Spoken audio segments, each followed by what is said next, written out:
여기 두 가지 마음을 가지고 나오게 됩니다. 하나는 제가 밥벌이 하느라고 못 오는 매주 토요일 같은 시간에 서울역에서부터 행진을 해서 오늘 이 자리까지 오신 우리 동지들이 생각이 나고, 그 마음으로는 이 자리에 항상 함께 와서 지명박근혜 범죄 정치 조폭들을 타도하고, 그렇게 해서 우리의 민주주의를 지키고 되찾던 그 찬란한 4.19와 5.18과 6.10에 우리의 살아있는 민주주의 역사를 함께 지키고 싶은 마음이요. 또 한 가지는 저 억지를 쓰고 있는 부정선거, 관권, 기획, 그리고 대표 조작까지 저지른 저 범죄 정치 조폭무리들 스스로라도 빨리 내려가서 다시 우리 여기 모이지 않아도 될 수 있었으면 좋겠다는 그런 두 가지 마음이 이 자리에 나올 때 항상 교차합니다. 블랙스완도 우리의 이 초조한 30년이 후퇴됐다고 흔히 말하는 이 상황 빨리 해소해서 진짜 즐겁고 희망찬 노래를 부를 수 있게 그렇게 되기를 바라는 심정으로 저는 이 자리에 섰습니다만, 제가 다시 안 나오게 해주세요. 제가 안 나와도 되게 또 우리가 여기 모이지 않게 우리 국민들이 눈뜨고, 그리고 박근혜 저 범죄 정치 조폭에 주눅든 국민들이 용기를 되살려서 우리가 일어난 민주주의의 주인이다 하는 것을 회복하고, 그리고 지금 이 범죄 이 상황 민주주의가 후퇴하고 그리고 국민의 참정주권이 유린당한, 그리고 그 연장선상에 있을 수 없는 세월호 대참사까지 많은 일들이 국민의 손으로 해결되기를 바랍니다. 저는 제가 비록 이 자리에 매주 나오지 못한다고 하더라도 늘 함께 기도하고 싸우겠습니다. 감사합니다. 또 한 번 같이 합시다. 범죄 정치 조폭 지명박근혜 타도 하면은 함께 타도를 3번 외쳐주시면 되겠습니다. 지명박근혜 범죄 정치 조폭 타도! 타도! 타도! 타도! 감사합니다. 예, 오늘 길라잡이가 이제 홍신화님이신데요. 홍신화님이 경기 모임에 그 임원진 회의가 있으시답니다. 그래서 제가 잠깐 나머지는 제가 진행하겠습니다. 저는 여러분들을 만나게 된 것이 너무나 고맙기도 하고, 또 이명박 박근혜가 어떻게 보면은 여러분들 같이 대한민국 민주주의의 보석 같은 시민들을 만날 수 있어서 고맙기도 합니다. 그런데 우리가 이렇게 만났다고 해서 의미를 둘 게 아니고 여기서 한 발 더 나아가야죠. 이명박 박근혜를 심판하고 대한민국의 민주주의가 후퇴되고 민주주의가 파괴된 것에 대해서 응징을 해야 됩니다. 응징하지 않으면 이 악의 무리는 점점 더 자라고, 세월호 학살로 인해서 300명이 넘는 아이들과 시민들이 죽었습니다. 300명이 넘는 아이들과 시민만 죽은 것이 아니죠.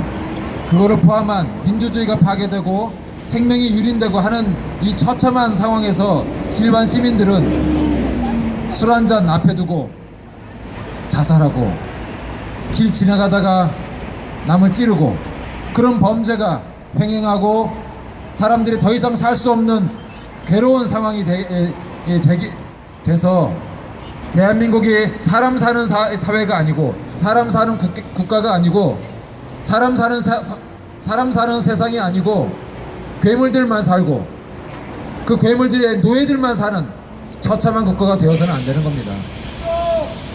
예, 박근혜라고 하는 자가 친일파의 딸, 독재자의 딸, 그리고 학살자의 딸이긴 하지만 그런 박근혜일지라도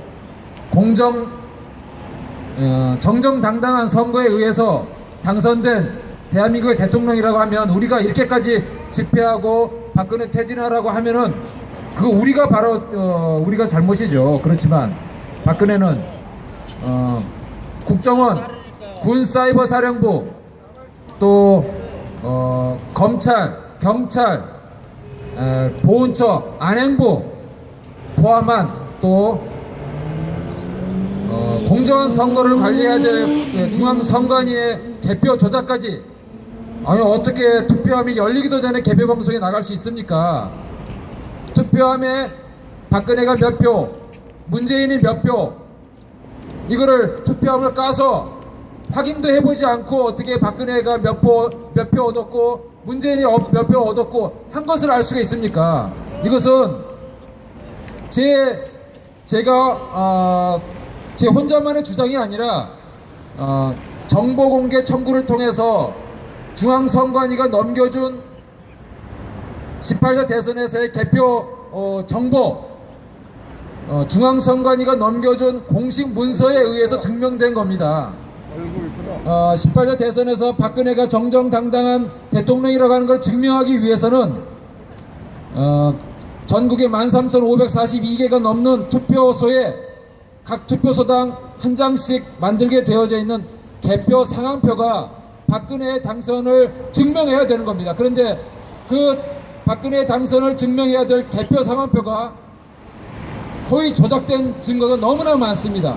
도장이 다른 도장에 찍히고 또 조작된 가짜로 만든 도장이 찍히고 도장이 찍히지도 않고 서명이 들어갔는데 서명이 날조가 되고 위조가 되고 박근혜의 당선을 증명해야 될 개표 상황표가 유일한 공문서 개표 상황표가 허위 조작된 문서입니다. 그러면 허위 조작된 문서로는 아무것도 증거할 수 없습니다. 박근혜의 당선을 증명해야 될 그 공문서가 허위 조작된 문서라고 한다면 박근혜의 당선 자체가 없는 겁니다. 그거 포함해서 국가기관이 선거에 개입했다고 하면은 그것이 이미 부정선거입니다. 지금 박근혜가 당선된 18대 대선은 2012년 12월 19일에 열렸습니다. 그런데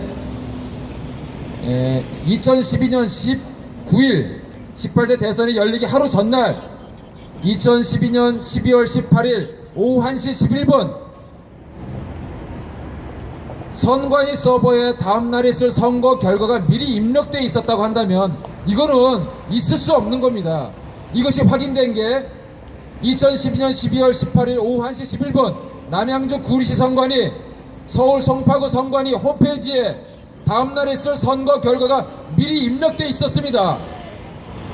어떻게 하루 전날 선거 결과가 미리 입력되어 있을 수 있습니까? 그런데 선거 전날 하루 전날 입력된 선거 결과가 선거 다음날 12월 20일 선관위가 발표한 최종 결과와 일치했습니다.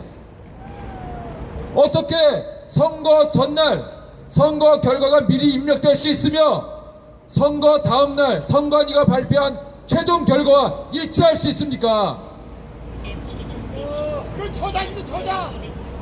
그런데 그러니까 공직선거법에는 중앙선관위가 넘겨준 수치를 방송국에서 그대로 방송해야 되는 겁니다. 그러면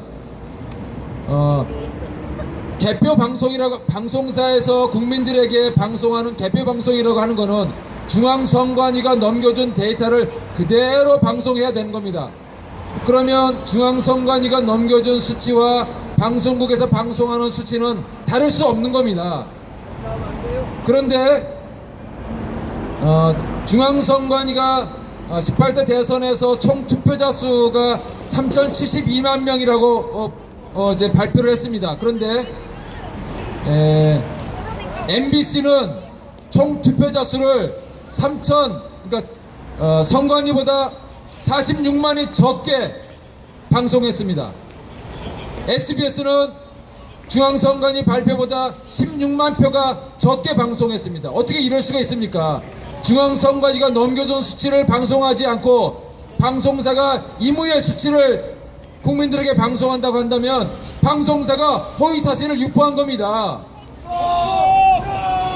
그런데 SBS 방송이라고 하는 거는 방송 초기에는 중앙선관위가 발표한 총 투표자 수보다 마이너스 16만인데 전국 개표율 93.2%에 가서는 중앙선관위가 발표한 총 투표자 수보다 5,000표가 넘게 방송을 했습니다. 어떻게 개표 방송하는 중에는 총 투표가 추가로 더 투표할 수도 없는데 투표자가 늘어나는 겁니까? 이런 터무니없는 개표 방송을 한 방송사 모두 허위 이 방송을 한 겁니다. 허위 조작 날조. 우리가 18대 대선이 너무나 처참한 부정선거라고 하는 것은 국민들이 투표도 하기 전에 당선자가 이미 정해져 있었던 겁니다. 아니 어떻게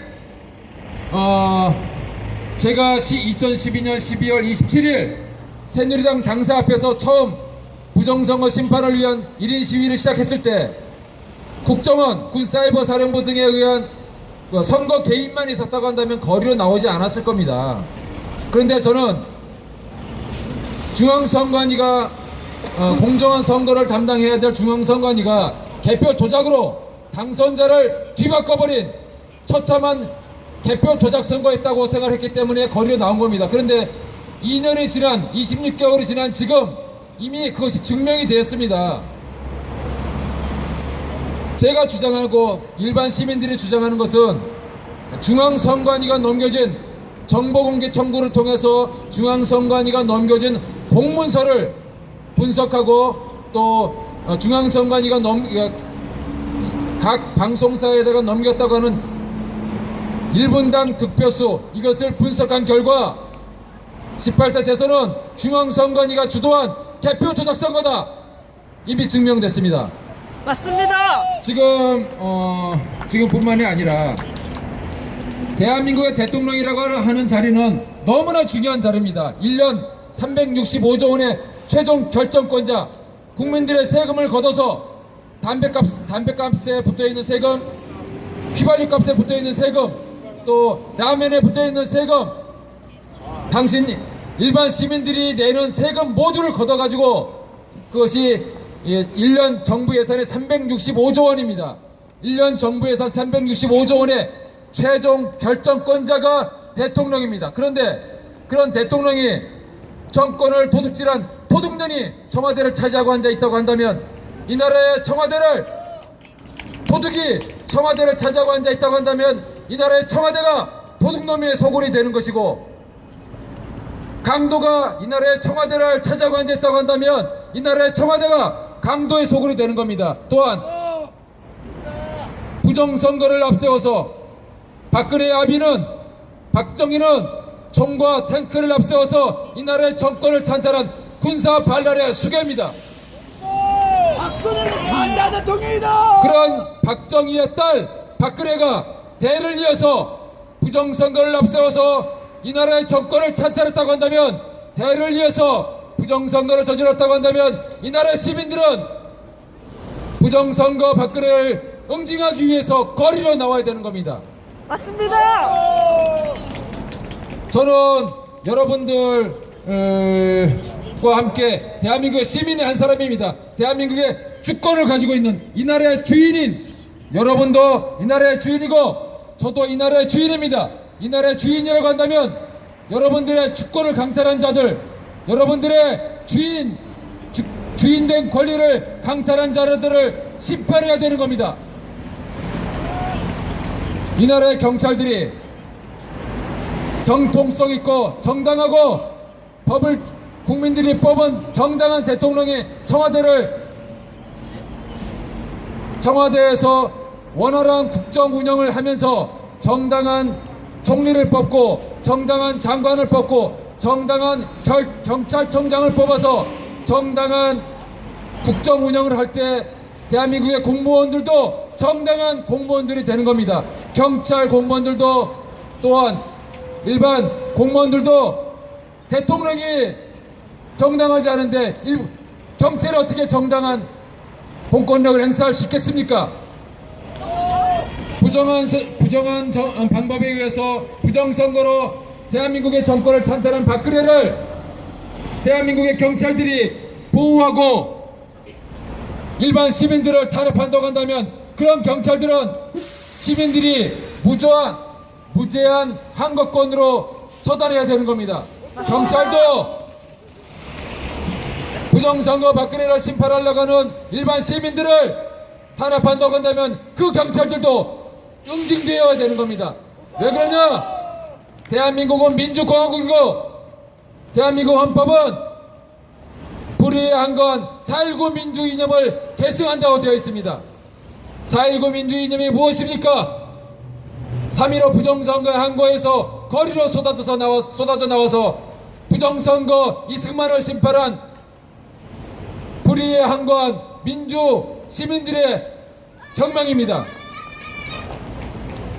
60년이 지난 오늘 대한민국 시민들은 60년 전 우리들의 선배들에게 부끄럽지 않게 또 앞으로 이 나라에서 살아가야 될 아이들에게 부끄럽지 않은 대한민국을 물려줘야 될 것입니다. 예, 저가 이제 곧